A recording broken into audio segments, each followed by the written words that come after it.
Welcome back to Soda City Live, everyone. Breast cancer is the most common cancer in women here in the U.S.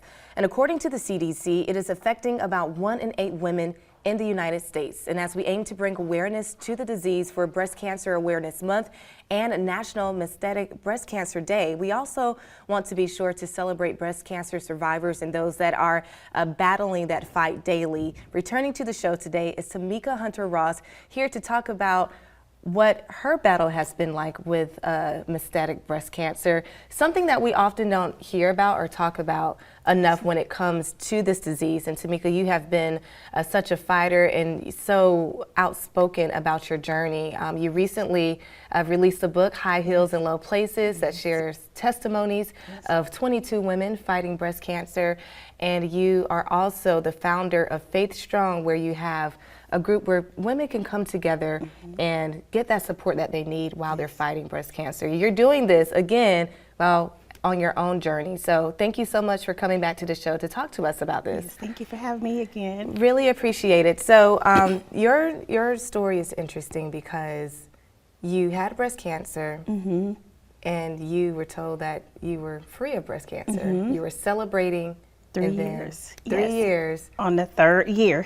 Matter of fact, it was on the 3rd year.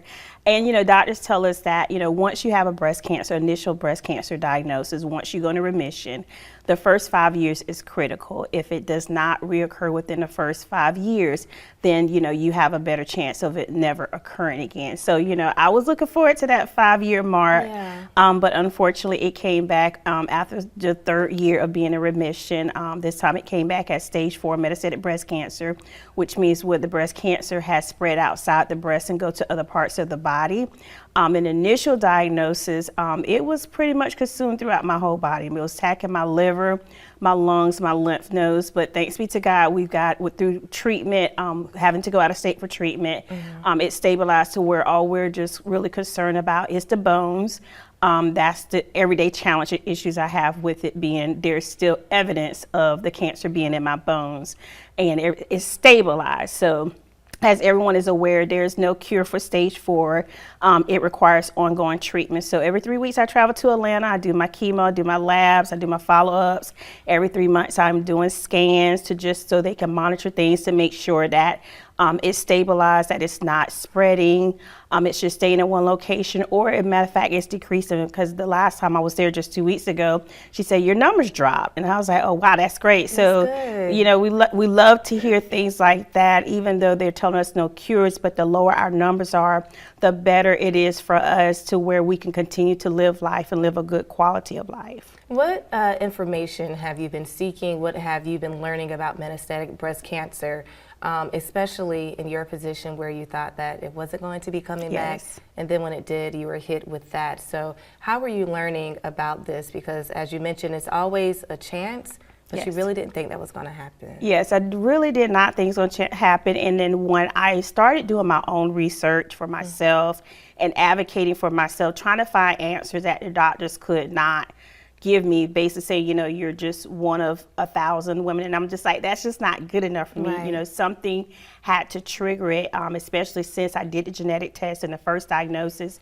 And it wasn't genetic, even though I lost my dad and 3 of his brothers within a 9-month period to cancer right before my first diagnosis, and to find out that it wasn't genetic. And even though my grandfather in 1974 was one of the first African American males to be diagnosed and pass away from breast cancer, and it still was not genetic. So I needed some answers. And once I started doing research and then going somewhere where they just focus on breast cancer, a lot of things contributed to my reoccurrence, and also possibly to the first diagnosis, like birth control. I started on birth control when I was in college in 1992. So for a long period of time, I was on birth control, not realizing that taking birth control, what it was doing to my body and how it was increasing my chances. Also being obese. I was overweight for my age and for my height. That played a part. Also along with environmental exposure, different things that contribute to that. So I have learned a lot, and I'm taking everything that I've learned and I'm trying to advocate and bring awareness to other people to bring prevention, because I wouldn't want anybody to go through what I'm going through. It's a hard, it's a challenge. Yeah. And I keep myself busy with Faith Strong and just mentoring to other ladies that are going through a breast cancer journey, just to kind of keep my mind off of my situation, what I'm going through. And speaking of Faith Strong, I love the fact that you have created this organization. Before we wrap up, tell us more about Faith Strong and for women who are battling breast cancer, looking at this interview today, how they can become a part of this organization. Yes, so Faith Strong is a nonprofit. Billie Jean, we meet the third Saturday of every month at my church, Victory Church, located at 5155 Patriot Parkway in Sumter. It's where we invite all breast cancer survivors, thrivers, and metavivors to come together, where we provide spiritual, relational, and just mental and emotional support to each other, because no one can really understand what you're going through unless they've been through that themselves. So it's a safe haven to where we talk about our challenges, our ups and downs, as well as we bring in facilitators that can come in and speak on specific topics just for us. And how many women have you helped? Today, it's been over 100, and we help women nationwide. It's not, they don't have to be in Sumter. We have it to where they can log on via Zoom. We have ladies in California, DC, Maryland, New York City that is a part and connected with our group. Tamika, thank you so much for coming on and sharing your story. And I know that someone out there today listening will be learning a lot from you. And we'll make sure that we'll have all the details about Faith Strong. If you're battling breast cancer or you know someone who is having a hard time fighting this battle along, you need to make sure that they know Tamika Hunter Ross. All right.